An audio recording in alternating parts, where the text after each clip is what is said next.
여러분, 세상에서 가장 유명하고 또 익숙한 기도, 바로 주기도문이죠. 아마 다들 한 번쯤은 들어보셨을 텐데요. 그런데 우리가 어쩌면 매일 무심코 외우고 있는 이 기도의 마지막 구절에 사실은 하나님과 그분의 자녀가 맺은 영원한 언약의 최종 확인 도장 같은 정말 엄청난 비밀이 숨겨져 있다는 사실 혹시 알고 계셨나요? 오늘 우리가 함께 파헤쳐볼 이야기가 바로 이럽니다.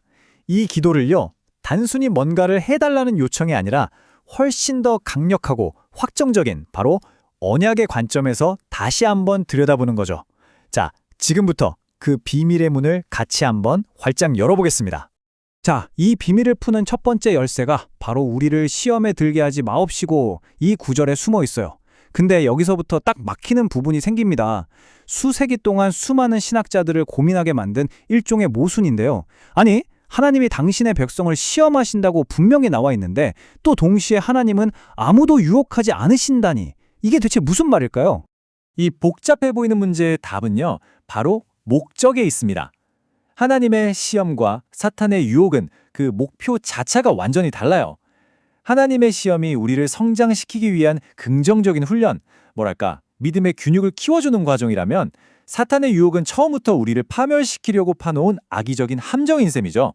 목적이 정반대인 겁니다. 그래서 언약의 관점에서 보면 하나님의 시험은 그냥 우리를 힘들게 하려는 게 절대 아니라는 거죠.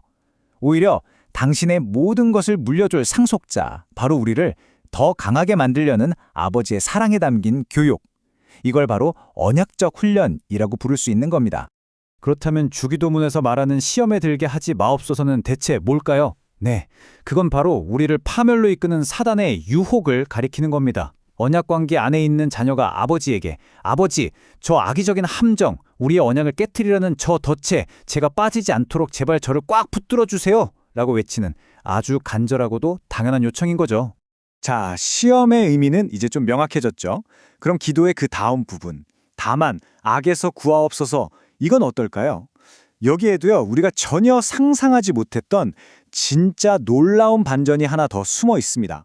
도대체 우리가 구해달라고 하는 그 악이라는 게 정체가 뭘까요? 이게 어쩌면 오늘 이야기에서 가장 소름 돋는 부분일지도 모르겠어요. 원래 언어의 헬라어 성경을 보잖아요. 그럼 여기서 악이라고 번역된 단어가 그냥 나쁜 상황이나 감정 같은 그런 추상적인 게 아니에요. 원문에서는 이 단어가 놀랍게도 남성 명사로 쓰였어요. 이게 뭘 의미하냐면요, 기도의 대상이 막연한 악한 것에서 인격과 의지를 가진 특정 존재, 바로 그 악한 자를 가리키게 된다는 거예요. 의미가 완전히 달라지죠? 이 작은 발견 하나가요, 이 기도의 스케일을 완전히 바꿔버립니다.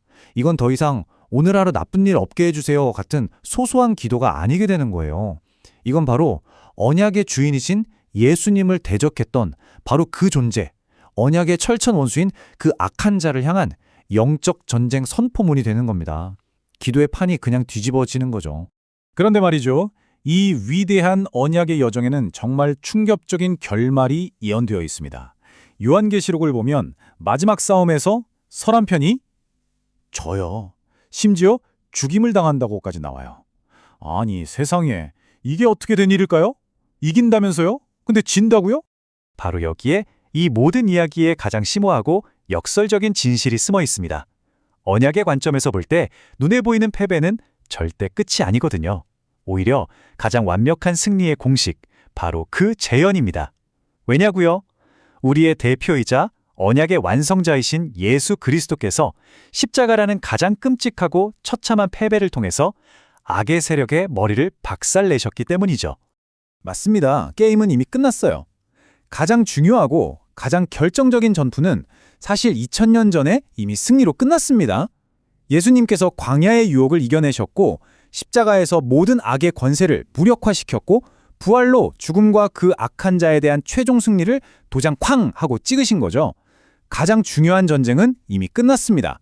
자, 그럼 여기서 마지막 질문이 딱 떠오르죠. 아니, 이겼다면서요. 기도가 이미 다 응답된 거라면서요. 그런데 왜 우리는 지금도 매일 이 기도를 해야 하는 걸까요? 이거 정말 중요한 질문이에요. 그리고 이 질문에 대한 답안에 오늘을 살아가는 우리에게 주기도문이 주는 진짜 의미가 담겨 있습니다.